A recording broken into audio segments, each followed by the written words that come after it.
Media pagi ini BBC Indonesia bersama saya Muhammad Irham, Jumat 21 Januari 2022. Sari berita BBC pukul 5 waktu Indonesia Barat. Menteri Luar Negeri Amerika Serikat Antony Blinken memperingatkan invasi Rusia ke Ukraina akan berakibat malapetaka. Keputusan Kejaksaan Agung yang hanya mengusut pihak sipil dalam kasus dugaan korupsi pengadaan satelit Kementerian Pertahanan dikritik kelompok anti korupsi di Indonesia. Mestinya peradilan militer terbatas pada pidana selama masa perang. Sementara pidana yang terjadi di luar perang, harusnya itu masuk peradilan umum ya. Sipil juga kena, masa yang kayak ini nggak kena kan, itu diskriminatif kemudian. Dan pesawat-pesawat pertama yang mengangkut bantuan kemanusiaan untuk warga Tonga kemarin berhasil mendarat setelah gunung berapi dan terjangan tsunami pekan lalu.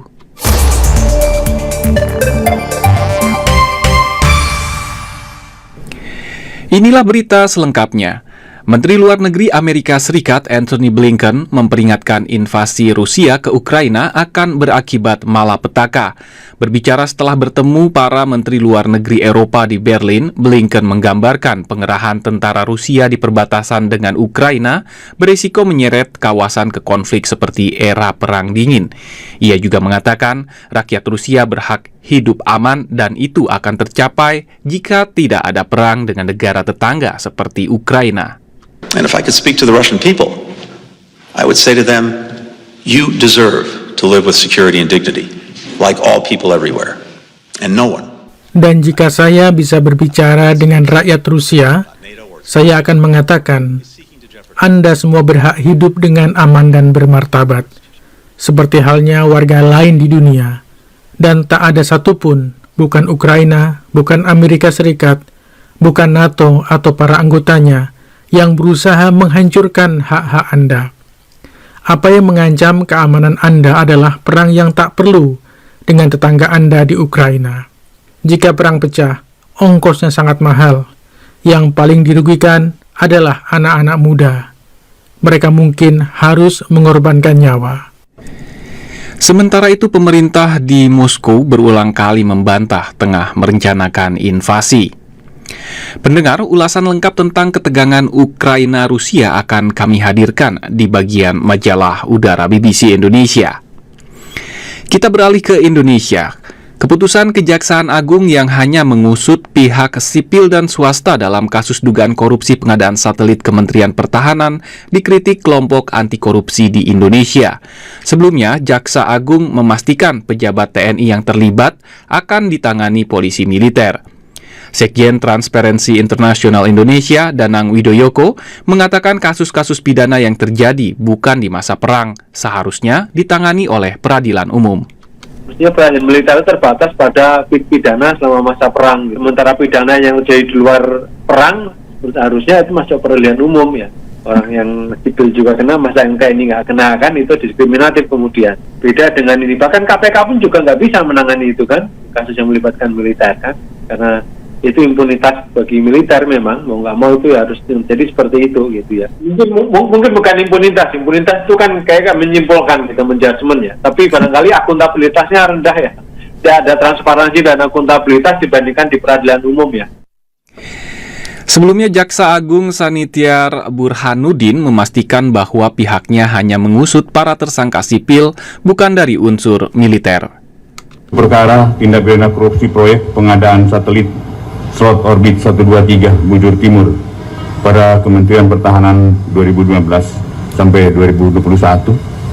Dan untuk teman-teman tahu bahwa kami melakukan penyelidikan hanya terhadap yang tersangkanya adalah sipil, tidak pada militer. Sementara itu, Panglima TNI mendukung proses hukum atas penyidikan korupsi pengadaan satelit yang diperkirakan merugikan negara hingga ratusan miliar rupiah.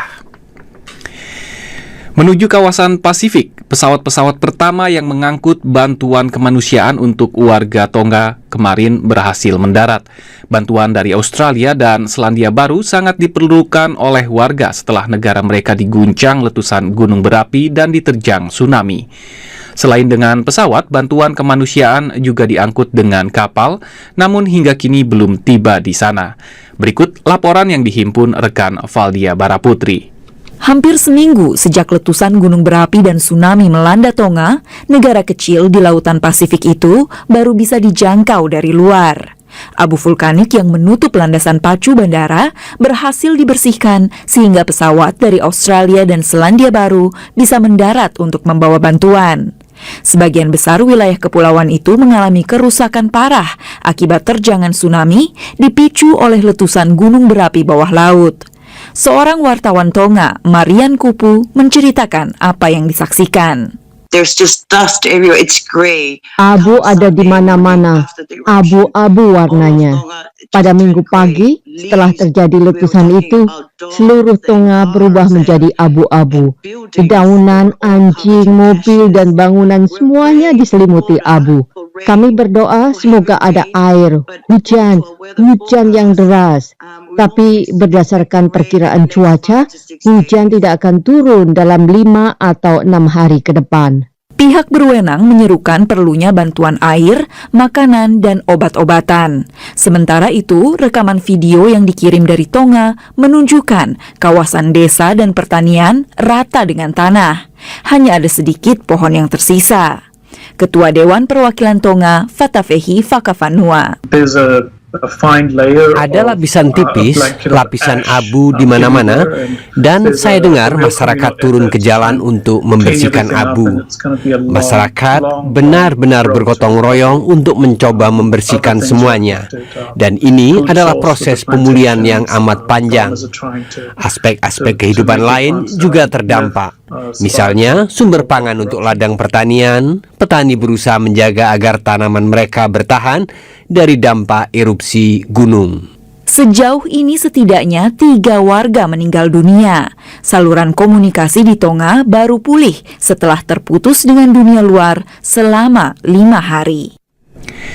Beralih ke informasi lainnya, mantan Paus Benediktus ke-16 mengatakan sangat terkejut dan terpukul dengan kasus-kasus pelecehan seksual terhadap anak-anak yang dilakukan oleh para pastor. Komentar ini dikeluarkan setelah muncul laporan yang menuduhnya tak mengambil tindakan atas kasus-kasus tersebut di Jerman. Tuduhan ini terkait dengan sejumlah kasus saat ia menjabat sebagai Uskup Agung München, posisi yang ia pegang hingga tahun 1982.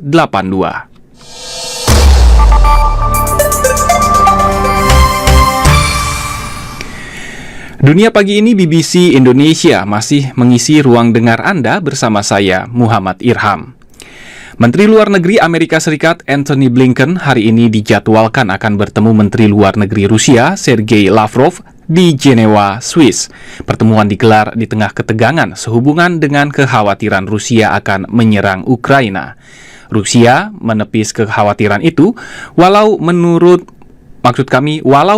agar Ukraina tidak diakui sebagai anggota Pakta Pertahanan Atlantik Utara atau NATO. Selengkapnya dalam majalah Udara BBC Indonesia bersama rekan Rohmatin Bonasir. Pengerahan sekitar 100.000 pasukan Rusia ke wilayah perbatasannya dengan Ukraina seperti ini semakin meningkatkan kekhawatiran bahwa negara itu bersiap-siap menyerbu negara tetangganya. Pada saat yang sama, Rusia menggelar latihan gabungan dengan negara sekutunya, Belarus. Ukraina sebaliknya menggalang dukungan dari Pakta Pertahanan Atlantik Utara atau NATO, walau tidak menjadi anggota. Moskow sejauh ini membantah Rusia akan menyerbu Ukraina. Juru bicara pemerintah Rusia, Dmitry Peskov, menuduh NATO dan Barat memperburuk situasi. Mengenai situasi yang tegang di Ukraina, ya memang sangat tegang. Kami menyaksikan adanya suplai senjata di sana, berbagai manuver, penerbangan pesawat-pesawat dari NATO dan negara-negara Eropa Barat. Semua ini menyebabkan ketegangan di sekitar Ukraina, dan kami menginginkan mitra-mitra kami, termasuk mereka yang di Jerman, untuk turut memperhatikan hal ini. Menteri Luar Negeri Amerika Serikat Antony Blinken pekan ini mengadakan safari ke Eropa dalam rangka melerai keadaan, atau sebagian kritikus justru mengkhawatirkan sebaliknya. Dalam kunjungan ke Ukraina, Blinken mengukuhkan tambahan bantuan Amerika sebesar $200 juta atau sekitar 2,869 triliun rupiah. Menteri Luar Negeri Ukraina Dmytro Kuleba menuduh Rusia mengganggu urusan dalam negerinya. Найбільшим досягненням Росії сьогодні буде сіяння паніки. Pencapaian terbesar Rusia dewasa ini adalah menebar panik dan ketidakpercayaan di Ukraina dan menyulut Ukraina dari dalam. Pertama-tama, menggoyah ekonomi, sistem keuangan kami. Oleh sebab itu, kami perlu menempuh segala cara untuk mencegah Rusia mewujudkan tujuannya itu, bahkan sebelum kami menggunakan senjata. Ukraina berbatasan langsung dengan Rusia dan beberapa negara anggota Uni Eropa. Bekas anggota Republik Soviet, Ukraina mempunyai kedekatan budaya dan sosial dengan Rusia. Rusia telah lama menolak langkah Ukraina mendekat ke Eropa. Dan kekhawatiran seputar Rusia berencana menyerbu Ukraina tampaknya bukan menjadi tujuan akhir dari Presiden Rusia Vladimir Putin, kata Dirjen Dewan Urusan Internasional Rusia Andrei Kortunov. Dewan itu merupakan lembaga pemikir hubungan luar negeri yang terkait dengan pemerintah Rusia. Menurut Kortunov, yang ingin disampaikan Presiden Putin adalah mengirimkan pesan. I can only guess, but I think that Saya hanya dapat menduga, tapi saya berpikir aksi militer di Ukraina bukanlah langkah yang dipertimbangkan oleh Putin saat ini. Saya pikir alasan mengapa ia mengerahkan pasukan ke perbatasan Ukraina adalah untuk menarik perhatian yang lebih besar dari Barat. Ada sinyal sangat jelas jika Rusia tidak senang dengan situasi militer saat ini di Eropa Tengah. Rusia hendak mengubah situasi. Rusia menghendaki jaminan dari NATO bahwa NATO tidak akan melebarkan sayap ke timur, dan karena NATO tidak mempedulikan sinyal dari Moskow, maka Putin harus menempuh langkah lebih keras. Sejauh ini belum ada penegasan dari Amerika maupun NATO jika tak berniat merangkul Ukraina menjadi anggota baru pakta itu. Untuk tahap sekarang, negara-negara anggota NATO melakukan berbagai langkah dalam kapasitasnya, tapi pilihan yang tersedia juga terbatas. Seperti dikatakan Alexander Merezhko, anggota parlemen dari partai berkuasa di Ukraina.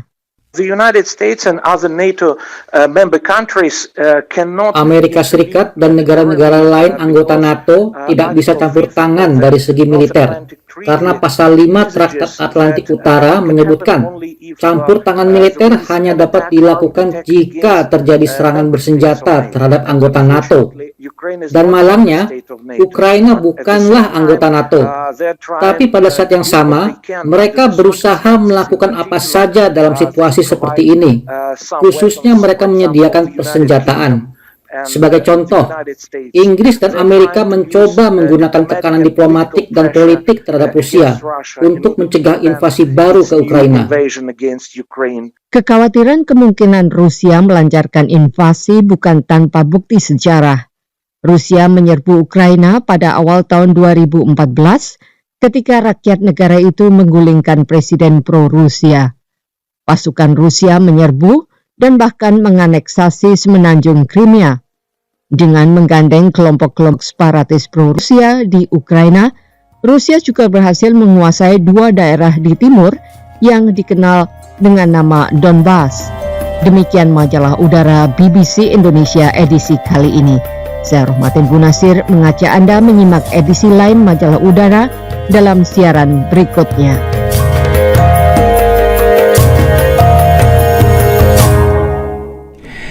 Terima kasih rekan Rohmatin Bonasir atas laporan Anda. Silakan klik bbcindonesia.com untuk mengikuti perkembangan berita dunia dan nasional. Anda juga bisa ikuti akun media sosial kami di Facebook, Twitter, dan Instagram untuk mengakses informasi menarik lainnya. Demikian Dunia Pagi ini BBC Indonesia. Saya Muhammad Irham mewakili tim yang bekerja, undur diri. Sampai jumpa.